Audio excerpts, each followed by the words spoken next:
Today, it's my pleasure to introduce the newest member of the CBS MoneyWatch team of contributors, and all false humility aside, the most respected personal finance journalist in America, Jane Bryant Quinn. You know her from CBS TV, from her columns in Newsweek and The Washington Post, and from her classic personal finance Bible, Make the Most of Your Money Now, recently revised for 2010. Jane, welcome aboard. I'm very happy to be here with you, Eric. Well, thanks for being here. This is a historic moment. You would think that out of, well, not just because you're here, but also because of what's going on in Washington, you would think that one result of the crash would be that there would at least be some revision in financial regulation, specifically a Consumer Finance Protection Agency. But that is looking like an uphill battle, and that's a shame. It's a terrible shame, although I still have some hope here. The Consumer Financial Protection Agency, the whole idea of it is to do something so that banks can't keep ripping you off and brokers can't keep ripping you off, your credit cards, your mortgages, all of these things that really were at the foundation of the crash we had. I mean, in many ways, this crash was done one terrible mortgage at a time, and then they built up into these big bonds that brought everything down eventually. But there is nothing to protect consumers in all the range of financial protection proposals that are out there except this Financial Protection Agency. And it would help clarify for consumers what they're buying. It would ban bad products. There are lots of good stuff in it. And naturally, the banks are fighting it like mad. However, I have some hope that something good will still come out of it. I don't think it's dead yet. I'm an optimist at the moment. What would the odds be? What do you think?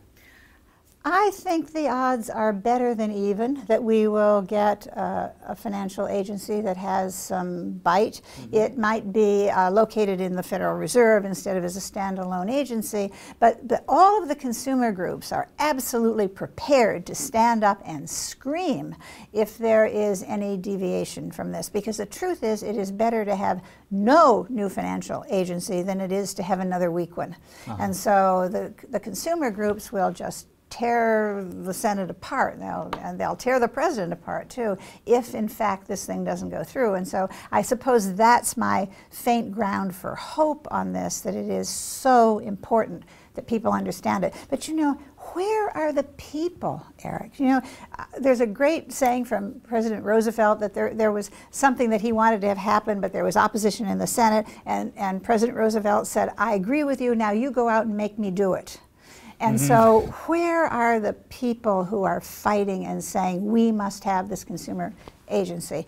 And I don't think that people are engaged. I don't think a lot of them really understand how important it is to have something like this, to protect them from terrible mortgages and terrible credit cards happening again. Well, I have a feeling you might try to rouse a few people with your blog. I'm working on it. Even if there is a CFPA, you'll still have the relationship with your financial advisor that is pretty much in your own hands, your own responsibility. I think a lot of people would be pleased and perhaps surprised in your book to see that you think that people don't really need to have, not everyone needs to have a personal financial advisor. But you do say that about everybody could benefit from a couple hours with a true financial planner. What is a true financial planner? A true financial planner is a fee-only financial planner. This is a planner who does not sell products, does not take commissions. All this planner does is give advice. The planner may manage money, but then it is managed for a fee. All fees are disclosed. Everything is on the table. And the other type, the bad type of financial planner for me, are the people who take commissions, because they are there to sell you products. And they may be wonderful people, they may be your friend, they may be your brother-in-law, but they can't put any money in their bank account unless they sell you something. And so they have a natural bias to do it. This is what commissions are for. They're to get you to do that, salesmen to do that kind of thing. So that's their job. What your job is to avoid these people and to go with a fee-only financial planner. Now there's a special twist here, because the planners who sell on commission are catching on to the fact that people want fee-only. So they are recasting themselves. They call themselves fee-based financial planners, and you think you've got a fee only. You haven't. A fee-based financial planner charges fees for some things, but also sells products on commission. You want a pure, true fee-only planner. And one of the great advantages of a fee-only planner is that he or she can look at your finances and say, you know, Eric, you don't need anything. This is something that a commission planner cannot do. They have to sell you something. That's great. So the fee-only planner really is also there to help you set goals, to think through your life, what kinds of things you want. Commission planners don't have the time to do that. They have to sell you something and get you out the door and get the next person in. All right, good. Well, now, once you've cleared the hurdle and you know you're dealing with a fee-only planner, there's probably a range of good ones to bad ones within that category. How do you know you're in the hands of a good fee-only planner? I think that you need to do some research yourself, obviously. You need to get recommendations. You need to look at the organizations they belong to. There's an organization called the National Association of Personal Financial Advisors, napfa.org. All of the planners there are fee-only planners, and they have passed some extra tests for competence, so there is that.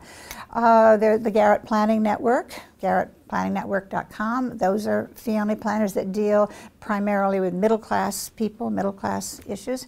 And so you find the person or the names that you are interested in based on their websites, based on what they say they do, based on personal recommendations if you can find one, and then you start to do your own due diligence. You call them up, you say what it is you want to do, you talk to them on the phone, you winnow them down, then you start making personal visits until you find one that you feel comfortable with, and you start small.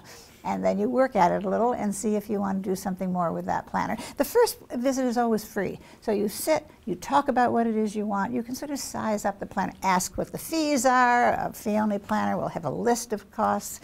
And when you leave, you will have at least some sense of whether this is someone you want to work with. Good, good. Jane, thanks very much. Thanks, Eric. Great to have you on board. And thanks for watching.